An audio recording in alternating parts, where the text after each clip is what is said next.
kesempatan kali ini, saya akan menjelaskan tentang tokoh fonetik, pandangan, dan kajiannya. Tokoh yang pertama yaitu J.D. O'Connor.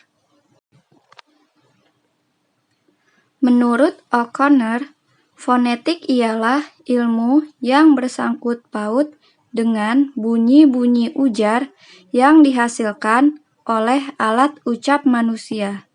Bunyi-bunyi yang dapat didengar ini kemudian diformulasikan sedemikian rupa sehingga menjadi kebiasaan yang terdapat dalam bahasa masyarakat yang bersangkutan. Seterusnya, formula bunyi-bunyi ujar ini diberi fungsi tertentu, sehingga dapat dipakai untuk menyampaikan pesan-pesan tertentu. Pengertian fonetik menurut Nikolai Trubetskoy yaitu fonetik merupakan studi bunyi bahasa yang berkenaan dengan peristiwa tutur murni fenomenalistik terhadap bunyi bahasa tanpa mempertimbangkan fungsi. Titik tolak fonetik adalah konkret, yakni bahasa manusia. Fonetik meneliti produksi, pengaruh langsung, dan persepsi bahasa. Selanjutnya, menurut Ferdinand de Saussure, fonetik berada pada tataran bunyi bahasa yang konkret atau parole. Maka, kajian fonetik lazimnya menjelaskan bunyi pada dimensi artikulasi, akustik, dan persepsi. Fonetik tidak mendeskripsikan bunyi sebagai satuan yang membawa perbedaan makna atau fungsi. Selanjutnya, menurut O'Connor, tingkah laku berkomunikasi berawal dari otak pembaca. Pada tahap ini, kita bisa beranggapan bahwa otak penutur mempunyai dua fungsi yang berbeda, yaitu creative function atau fungsi kreatif dan forwarding function atau fungsi saluran. Yang pertama yaitu fungsi kreatif. Fungsi kreatif merupakan fungsi terpenting sebab lewat fungsi inilah pesan-pesan bisa dibentuk dan diterima. Dalam praktiknya, ada 3 fase yang berbeda dalam kreatif otak ini. Fase pertama, menghidupkan komunikasi. Fase kedua, alat komunikasi. Fase ketiga, memastikan bentuk pesan. Lalu, fungsi saluran. Fungsi saluran pada otak penutur lebih bersifat teknis. Fungsi saluran ini melibatkan pembicaraan mengenai peranan otak, yaitu organ utama yang terlibat dalam penghasilan bunyi bahasa, dan 3 peringkat bagi proses pemahaman bunyi yang dihasilkan. Yang kedua yaitu Abdul Chaer. Fonetik menurut Abdul Chaer adalah bidang linguistik yang mempelajari bunyi bahasa tanpa memperhatikan apakah bunyi tersebut mempunyai fungsi sebagai pembeda makna atau tidak.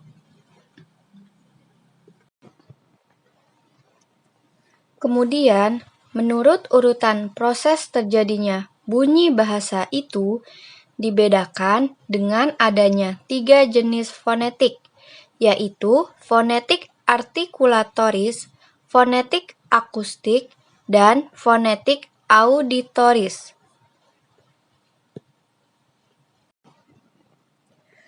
Yang pertama yaitu fonetik artikulatoris.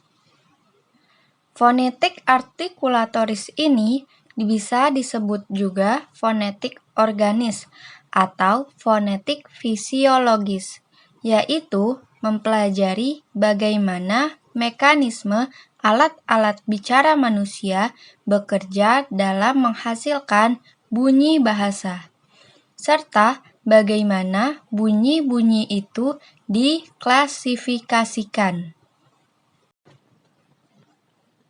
Yang kedua, yaitu fonetik akustik. Fonetik akustik mempelajari bunyi bahasa sebagai peristiwa fisik atau fenomena alam. Bunyi-bunyi itu diselidiki frekuensi getarannya, amplitudonya, intensitasnya, dan timbrenya.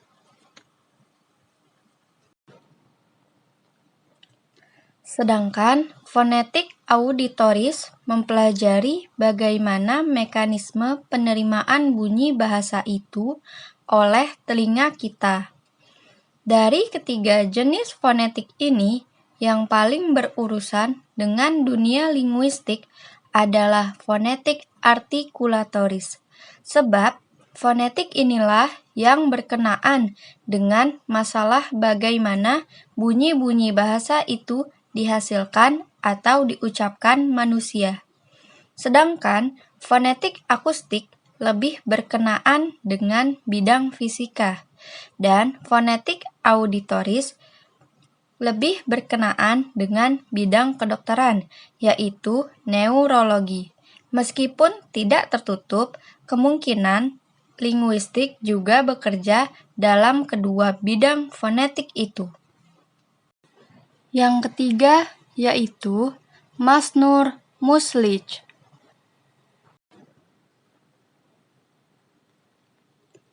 Menurut Masnur Muslich, fonetik adalah bidang kajian ilmu pengetahuan yang menelaah bagaimana manusia menghasilkan bunyi-bunyi bahasa dalam ujaran, menelaah gelombang-gelombang bunyi bahasa yang dikeluarkan, dan bagaimana alat pendengaran manusia menerima bunyi-bunyi bahasa untuk dianalisa oleh otak manusia.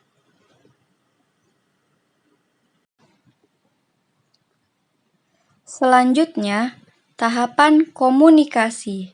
Yang pertama yaitu tahap fisiologi, ialah ketika pembicara memproduksi bunyi. Yang kedua yaitu tahap akustis, ialah ketika gelombang bunyi bergerak dari alat ucap pembicara menuju ke alat dengar pendengar. Yang terakhir yaitu tahap fisiologis, ialah ketika gelombang bunyi didengar oleh alat dengar pendengar sebagai bunyi.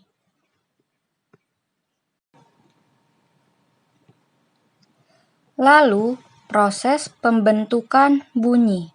Yang pertama, arus udara. Arus udara yang menjadi sumber energi utama pembentukan bunyi bahasa merupakan hasil kerja alat atau organ tubuh yang dikendalikan oleh otot-otot tertentu atas perintah saraf-saraf otak.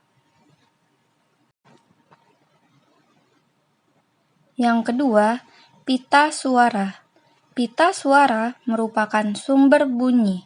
Ia bergetar atau digetarkan oleh udara yang keluar atau masuk paru-paru. Yang ketiga, alat-alat ucap.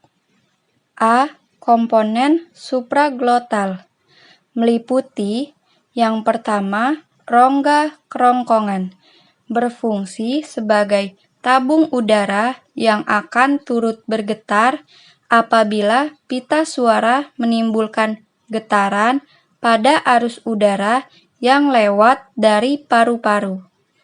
Lalu, rongga hidung. Rongga hidung berfungsi sebagai tabung resonansi. Dan rongga mulut. Rongga mulut merupakan rongga yang paling penting karena bunyi-bunyi ujar dihasilkan karena keterlibatan lidah, bibir, dan rahang. B. Komponen laring. Laring dengan kerja pita suara berfungsi sebagai klep yang mengatur arus udara antara paru-paru, mulut, dan hidung. Kinerja pita suara di laringlah yang mengakibatkan penggolongan bunyi bahasa menjadi bunyi bersuara atau hidup dan bunyi tidak bersuara atau mati. C. Komponen subglotal. Komponen subglotal ini terdiri atas paru-paru kiri dan kanan, saluran bronchial, dan saluran pernapasan atau trakea. Fungsi utama komponen ini adalah untuk pernapasan, yaitu mengalirkan udara dari dan ke paru-paru. D. Transkripsi fonetis. Transkripsi fonetis adalah perekaman bunyi lambang tulis.